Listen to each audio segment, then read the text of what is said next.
Looking to buy a new trailer? We've got two for you to think about. Top Gun Customz is going to lift our Dodge 2500 diesel with a new short adjustable control arm. Tommy shows us a waterless cooling system. That's right, waterless. And more coming up on this episode of Performance TV.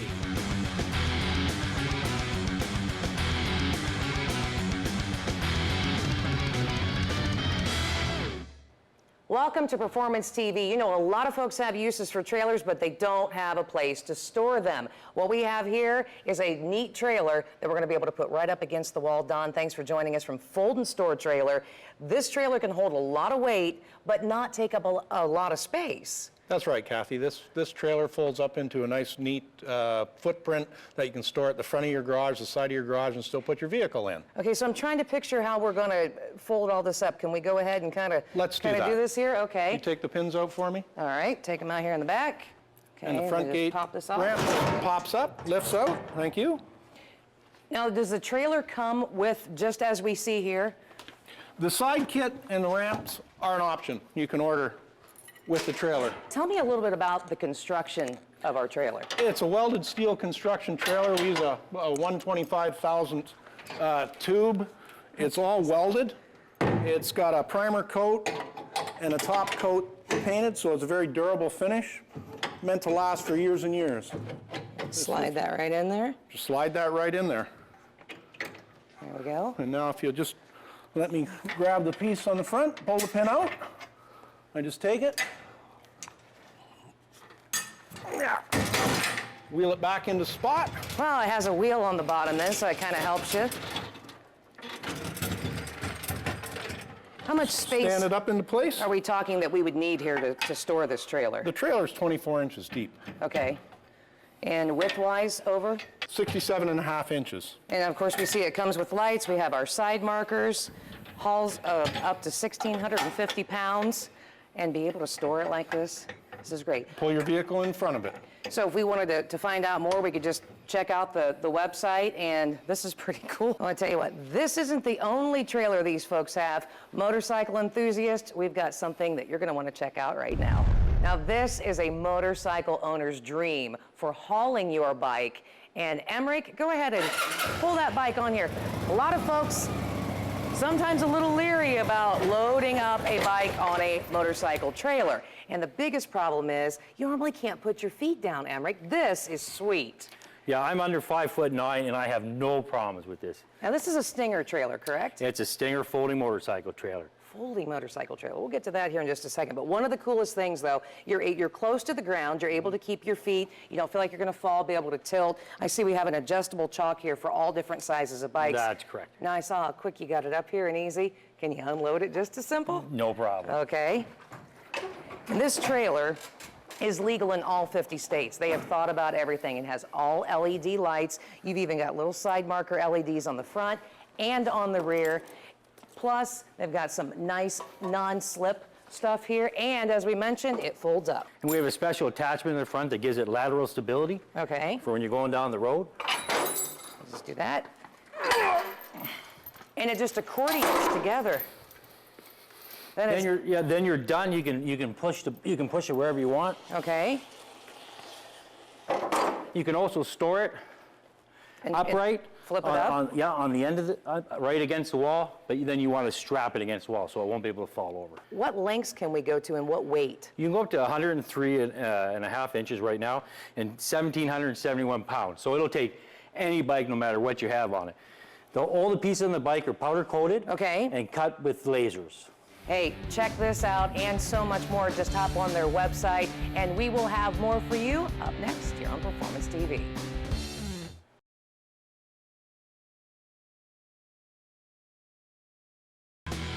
This episode of Performance TV, presented by ARP, is being brought to you by Clamp Tight, the clamp making tool, Genie Hitch, towing made easy, Z-Dog, forged in quality, made in the USA, and by ARP, the world leader in fastener technology.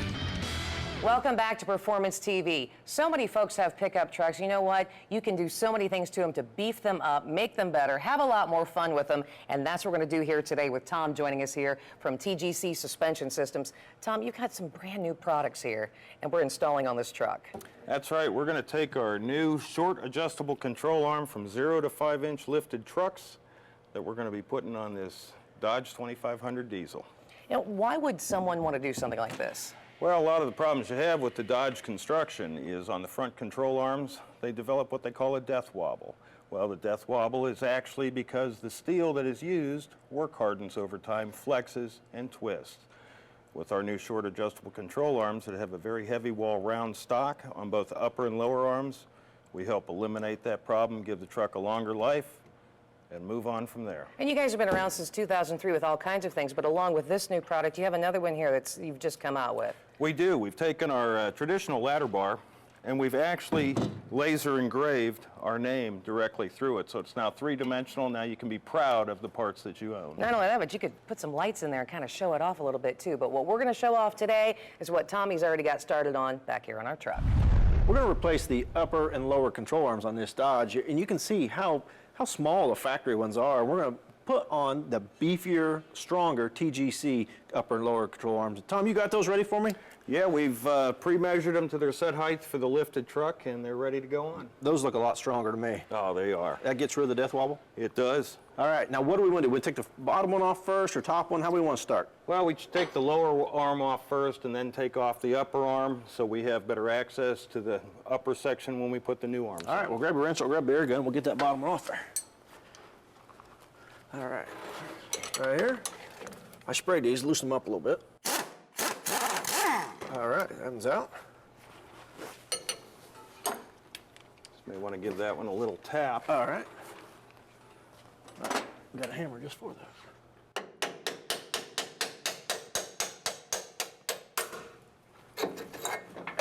There we go. All right. Save those pieces, right? Yeah. Oh, yes. There you go. There's the wrench for the backside. Ready? Ready. All right. You ready? Ready. Oh, that come right out of there. Ready. Now you want to make sure that we save the bolts off of these because we are going to use them in the reinstall. You want to put the top in first because it makes it easier to access and get it fitted into position. And then come in where the lower will slide right in. Ready?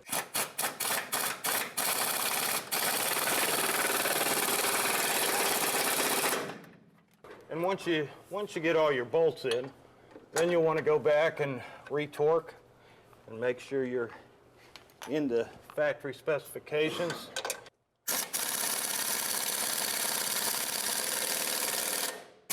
You know, sometimes when you have the aftermarket stuff, it doesn't quite fit right, or anything. These slide right in the factory spots. These do. These, and with the adjustments that you make on them, the truck handles much better. Like I say, you don't have the wobble in the front end. There you go. All right, we got our cam in place. I'll put the nut on here.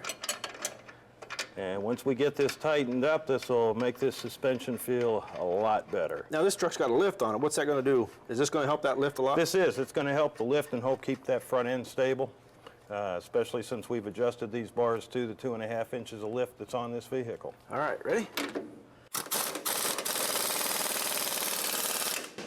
All right, now all we got left to do is torque these, tighten our jam nuts, and we're done.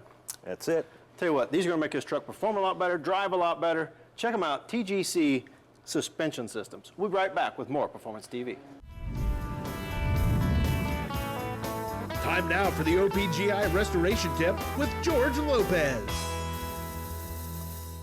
So one of the most frequently asked questions we get here at Richard Parts Group is, how do I replace my original ignition lock? And there is a trick to it, especially for the 1964 through 1968 dash-mounted locks, okay? It's very simple. Basically what you have to do is, you need the original key first of all, and you have to line up that hole you see on the lock there with the key in the accessory position. Now you do need something thin like this paper clip that I have here, or any kind of piercing tool you have in your toolbox will also work. So with that lined up to accessory, you put the paper clip in the hole and you feel for a plunger. There's a little copper plunger in there. Once you push that down, you twist and the lock comes out. Okay. Now, by doing this, it is the only way this bezel is going to be removed. Without removing the lock first, the bezel will not come out. Now, we have a tool for the bezel also. We do sell this here in our catalog. It is a ignition nut removal tool, okay? This ignition nut removal tool is specifically made for these bezels. They have 3 prongs on them, just like the 3 cutouts on the side of the bezel here. And it's basically to eliminate any kind of damage, marring, scratching that would happen to your bezel by using tools like pliers or needle nose or anything like that. And that is how you remove your ignition switch, to either replace the switch or replace the lock. Now, if you do not have your original key on this replacement, the original lock will have to be destroyed for that to be removed. But other than that, that is the way you do it. For more questions on these type of parts, visit our website and our catalog at opgi.com.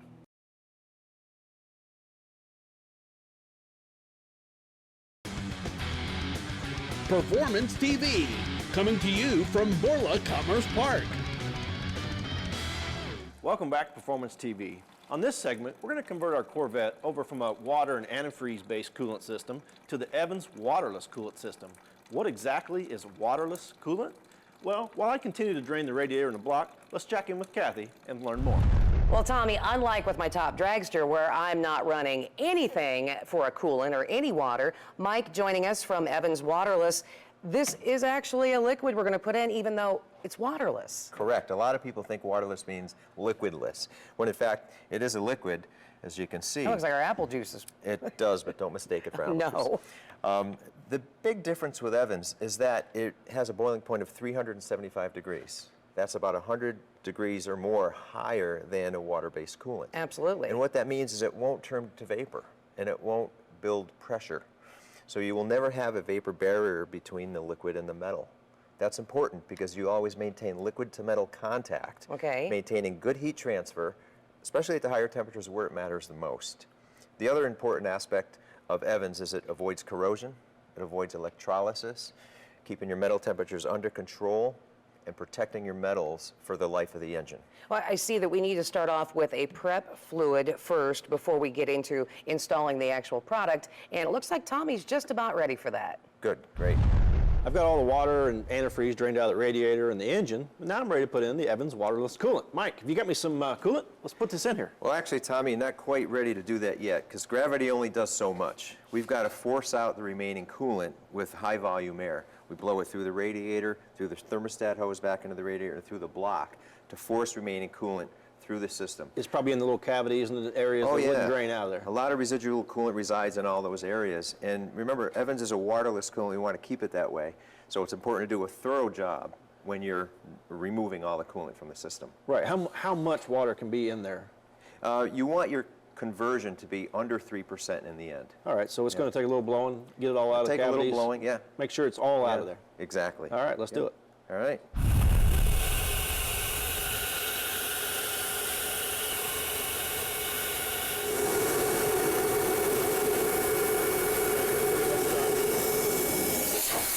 Mike, we've blown out of our system, got it all out of everywhere, all the cavities. Now are we ready to put it in? Not yet. Still one more thing to do. We've got to add some Evans prep fluid to make sure we flush out all the remaining coolant. There's still a little bit that resides in there, so we want to make sure we can flush it out with this. This will absorb the water, flush out any loose particles, corrosion, and so on. Kind of a clean and drying at the same time. Exactly. So what we want to do is fill the system with prep fluid, then run it through for about 10 or 15 minutes with the heat on to make sure it gets through the entire cooling system and mixes and enables it to absorb all the remaining coolant. We'll pour it in there. Let's get busy. I'm anxious. I want to see how this works, but it's a neat little funnel you got there. I like it. Yeah. You pour any angle, whatever you want. So once we get this in, we'll fire it up, run it, get it all out of there. Then we'll drain the prep fluid after that. You're right. You want to drain the prep fluid out, but also it's The prep fluid is compatible with the coolant, so any residual prep fluid that remains. Right, we won't have to blow it out compatible. again. Once No. we do that, we'll just drain it out and then we're good to go. Yeah, you want to blow out a little bit just to make sure you don't have a higher amount of prep fluid than you Right. need to.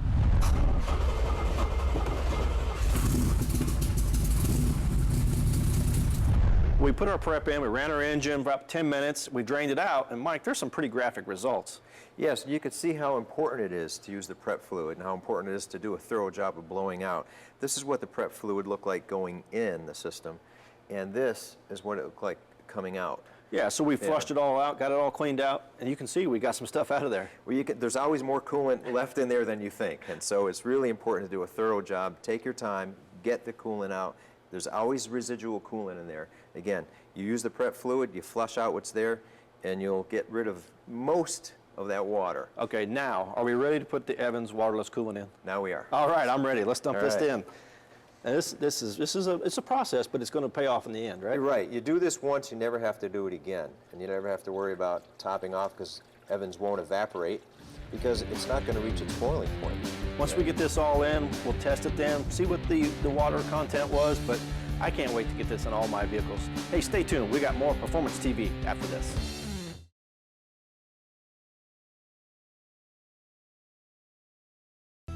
This edition of Performance TV, presented by ARP, is being brought to you by 3M, science applied to life. Air Filter Blaster, the original and patented air filter blaster. American Carcraft, custom stainless steel accessories. And by Steel Rubber, quality crafted rubber parts and weather stripping. Was a 4-door, we decided to turn it into a 2-door sedan delivery style car. This car, it just screamed to have something different about it. We cut the trunk in half to change the big humpback. We cut the doors out, welded them shut, filled in the panels. We took all of the hinges off of the rear doors. We welded them shut, got it completely buttoned up. EJ fabricated the panels to fill in the window spaces, and then it was a lot of body work.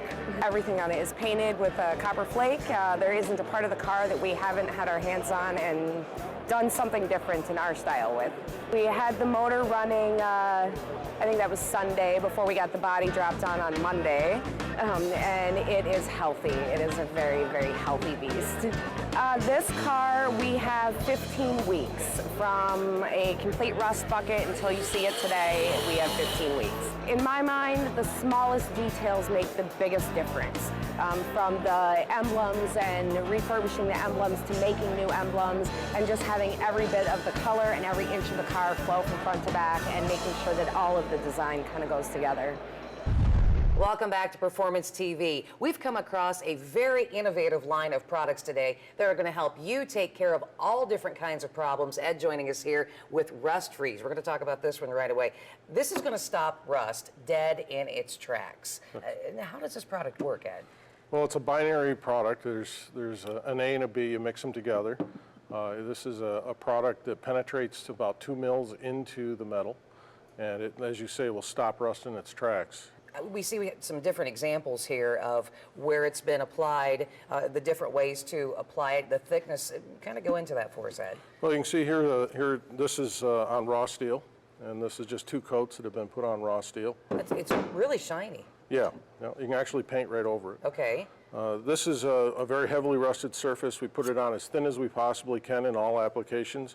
We put this on here, and as you can see, it just loves the rust. It just crept all the way to the back. Yeah, here. that's kind of amazing that you only put it on the one side, but we see it come clean through over here. Right, now that is really rusted. Yeah, and here you can see here, we took a 1-inch brush and we did just 1 inch on the top. We set that down, and in 40 minutes, it's soaked all the way through. Hey, you mentioned about putting it on very thin. Is that very important? Yeah, this product, more is not better. You want it as thin as possible, and when you think it's thin it out more. Put it on as quickly or as thin as possible. Kind of give us an idea of what you mean by thin.